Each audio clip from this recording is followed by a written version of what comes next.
बहुत ही दर्दनाक हादसे में विनय नरवाल की डेथ हो गई।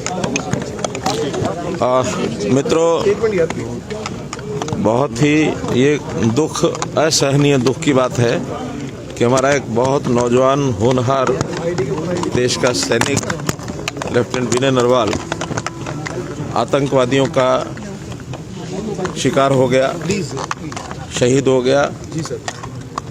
उनके परिवार के लोगों को मिलने के लिए मैं आज आया हूँ। स्वाभाविक है, हम सबको जब इतना कष्ट है, दुख है, मन में पीड़ा है, परिवार के लोगों को होना स्वाभाविक है।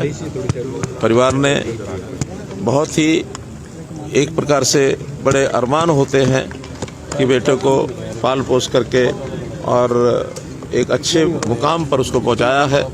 देश की सेवा के लिए लंबे समय तक उसने सेवा करनी थी, लेकिन जिस प्रकार की घिनौनी हरकत हुई है, आतंकवादियों ने की है, इसकी मैं निंदा करता हूं, घोर निंदा करता हूं। और साथ ही और जो 25 लोग उनके साथ मारे गए हैं, एक नागरिक नेपाल के भी हैं। मैं कल नेपाल में था तो नेपाल के प्राइम मिनिस्टर को मिलकर के भी मैंने सांत्वना व्यक्त की।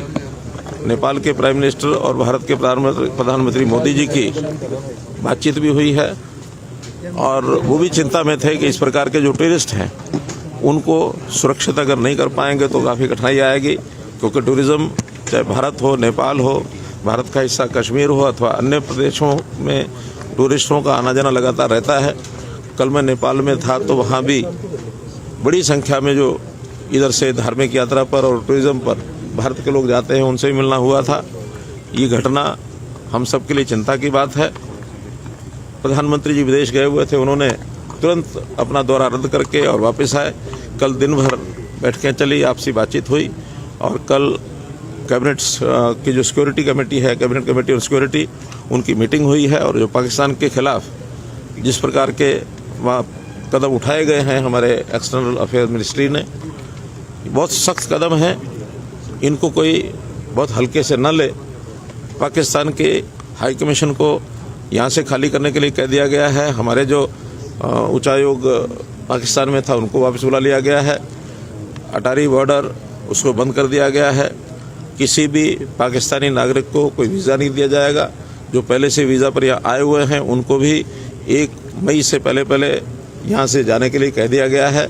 और सबसे बड़ा जो एक विषय है, जो वर्षों से जिसका लाभ पाकिस्तान उठाता था, वो सिंधु जल समझौता, उसको अब एबियंस में रख दिया गया है। और अब कम से कम पाकिस्तान इसको हल्के में न ले।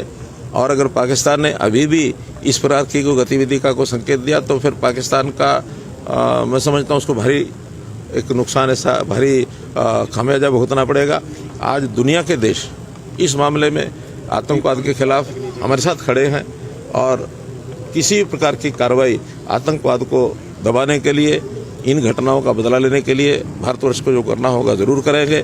प्रधानमंत्री जी, हमारे रक्षा मंत्री, हमारे विदेश मंत्री, सब इस पर बहुत बारीकी से नज़र रखे हुए हैं। और आज all party meeting Rajnath Singh ji की अध्यक्षता में वो भी हो रही है।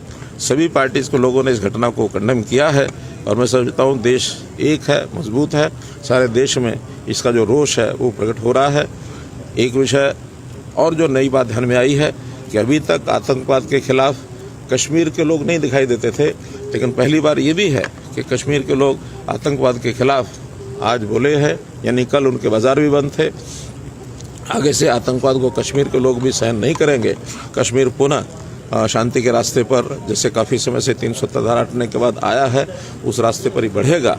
और ऐसी गतिविधियों को हम हर कीमत पर रोकने का प्रयत्न करेंगे। आप भी कुछ ऐलान कर रहे थे, सड़क की बात कर रहे थे, सरकार अपना काम अच्छे से कर रही है और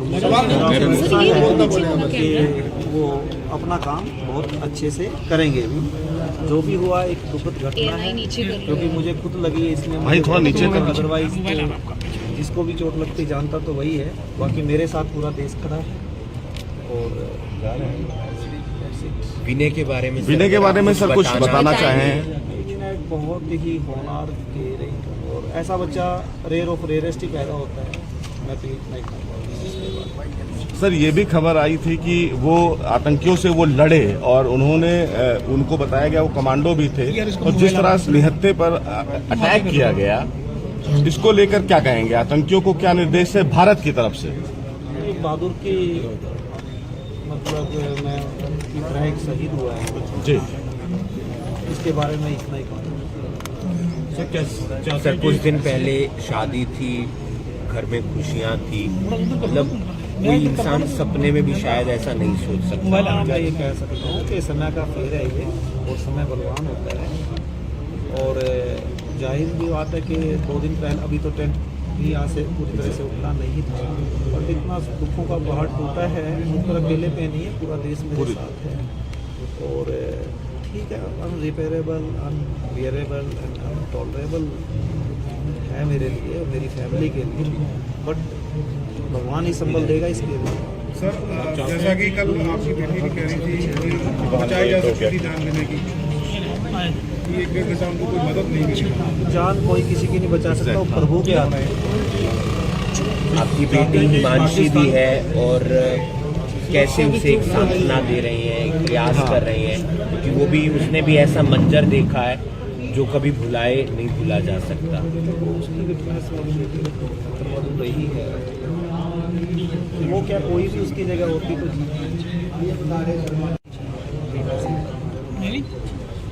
क्योंकि आप खुद गए थे वहाँ पर, जब वहाँ पे कैसे हालात थे सर?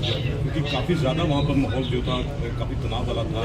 वहाँ का एडमिनिस्ट्रेशन और सरकार अच्छी तरह से मदद कर रही थी लोगों की। ऐसा नहीं है, एम्बुलेंसेस में सबको हॉस्पिटल लेके गए, जिसको हेल्प की जरूरत थी उनको हेल्प की दी उन्होंने। और केंद्रीय गृह मंत्री अमित शाह जी ने खुद इस संभाले। भाई खड़ा हो जाओ। देश का दौरा रद्द करके इस हाल से हेल्प करता हूँ। स्पेशलिस्ट की गई